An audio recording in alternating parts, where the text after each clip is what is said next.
Hey, Chris Carpenter here. This is my bike. I've been meaning to make this video real quick about my electric bike because I love it and I think everyone should have one. So we live on Cape Cod. Cape Cod is a little hook that sticks out of Massachusetts, upper right-hand corner. It's like kind of living in a Norman Rockwell painting, or maybe a Pee Wee Herman movie. We have bike paths everywhere. You can basically bike from the bridge to Provincetown without hitting too many main streets. And the little nook I live in here, like, we have everything within a couple miles or a mile. Like, you know, the little general store and the market and the coffee shop and the hardware store and the dog food place, and like everything I actually need is within a couple miles. So we are a one-car family, and incredibly comfortably so, because I have an electric bike. So let me show you what it is. It's kind of cool. The conversion is that. It's a wheel. It's just, you take off your original front wheel and the new wheel goes on. It's got the motor already in it, and then you put the rubber part on the new rim, right? And it could be front or rear, etc., etc. Do some Googling. Batteries, right? And there's a little controller dealy, and then well, there's a throttle, obviously. Now, I have clicky shifts like this, right? So I was able to just fudge my throttle over a little bit. But you can do a thumb throttle or a twisty throttle, and you just got to get creative on figuring out how to get it all to fit there. Other than that, it's like why the good Lord gave us zip ties. I mean, it's really just tidying up wires and making sure there's no spaghetti. So I can do 20 miles an hour easy. Now wait, I'm a scrawny little guy, right? I'm like 145 on a good day with clothes and boots, right? So but if you figure me as a scrawny guy, a big bag of dog food, which is like what, 35 pounds, plus the trailer, plus the rolling resistance of the trailer, and you add it all up, I'm probably worth one big guy, 240 or something.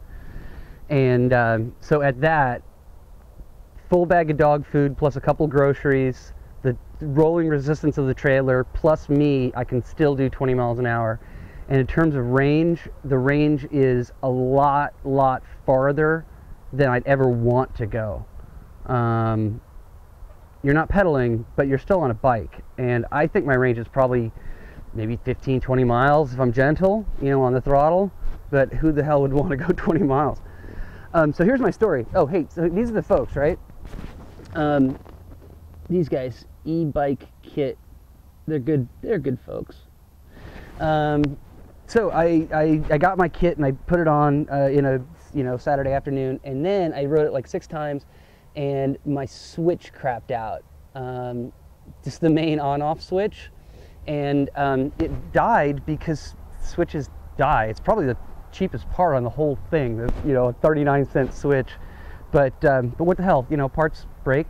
And so I call him up and I'm like, hey, do you mind if I pop the cover off this and put a tester on it? Because I'm kind of a pop the cover off and test things kind of guy.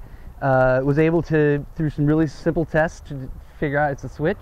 And golly gee whiz, they had a new one in a box out to me in that day, possibly the next day. But I mean they can't control shipping, obviously, but like 3 days, and I had my new switch, and I had my bike fixed, done. It's like click, click, done. And so, yeah, I have no problem with problems. It's how you react to problems and how you fix problems. And yeah, the e-bike kit guys were pleasant and solved my problem, and I got my bike back, and they're great. A good chunk of what they do is made in America too. I don't want to say specifically because I don't know specifically, but a good chunk of what they do, I think they're as American as you can be, doing electronic-y kind of stuff. So.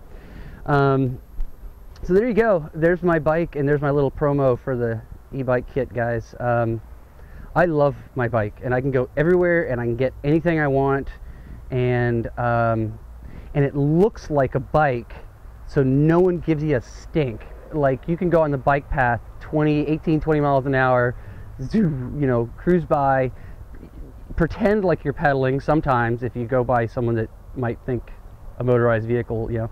But the point is, it is a motorized vehicle, but it looks like a bike. So if you just aren't a jerk about it, nobody makes a stink. and no one gives you any grief. So you can go anywhere, streets, sidewalks, bike paths, etc. And as long as you're cool, nobody makes a stink. So there you go. That small few $100 investment into a conversion kit. We're down to one car, no gas. I'm sure it's pennies to charge it, and no insurance, etc., etc., etc. And if it rains, I wait till Carrie gets home from work and I take the car. So there you go. 5.5 minutes of rambling about my cool bike. I think that's enough. Oh, I'm building a trike. It's on its way. I ordered aluminum. Haha. Okay, that's enough. Chris the Carpenter, rocketbrandstudios.com. Ting.